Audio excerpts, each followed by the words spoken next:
So Lisa Cook is a member of the FOMC board, but more notably, she is the first black woman to serve on the FOMC. She was a Biden appointee in 2022, and she barely made it to her position. And this is really something that Republicans are kind of harping on, that during some of her initial grilling and appointment confirmations, there was a question about just how qualified she was, given that she had spent time at Treasury, spent time at White House, but perhaps not as much time within the Federal Reserve System. At least those were the criticisms that she had faced. Fast forward to present day, she has now been accused of falsifying mortgage documents. And this is really significant because she has two houses, or has gotten two mortgage loans for two houses, one in Michigan, one in Georgia, where she has claimed that they are both her primary residence. At least that is the allegation coming from the Trump administration. And we should point out that this is not the first time it's been brought up. The Federal Housing Finance Agency has brought this up. The DOJ has opened an investigation into her.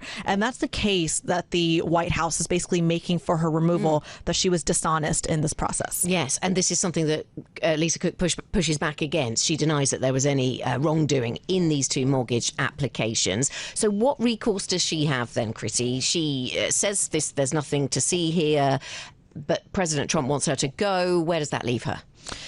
It's a tricky situation because on the one hand, she said that she's still in the midst of gathering the facts. She's still in the midst of assembling her legal team. And of course has no, as you point out, intention of resigning at all. That being said, this is a very high bar for the White House now, because the concern, of course, especially from the market community, is that can the White House kind of single-handedly expel her from her role at the Federal Reserve? Now, she claims, her legal team claims, that they cannot. This is also extra tricky because now two investigations, again, at the Federal Housing Agency and the Department of Justice, have been opened. So for the White House to do this solely using the power of the executive office is tricky, because the burden of proof is now not only on any wrongdoing from Lisa Cook, but also that the investigations themselves don't actually yield any results, or that there's some sort of flaw in doing that, to have to use the executive office to ultimately kind of go over the head of the Department of Justice. Well, while that legal battle is going to be fought, Kriti, what does all of this mean for the bigger question of Fed independence?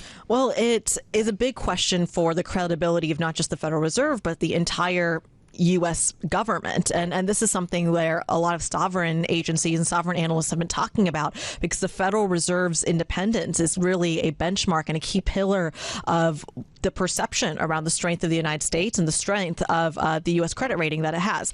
Now, what's crucial here is that the removal of Lisa Cook adds on to the potential removal of Jay Powell at the end of his term next year. And of course, the recent resignation of Adriana Kugler as well. Her departure from the FOMC would give Donald Trump, in theory, the four-person majority he needs on the FOMC board of about 7 people. Now, I would think about it, or at least his approach, similar to that of how he thought about the Supreme Court, that if you have enough people on a certain board, they can then align their decision-making with the White House. At least that's the going theory. But again, this is a Biden appointee in 2022. Her term doesn't actually end until 2038.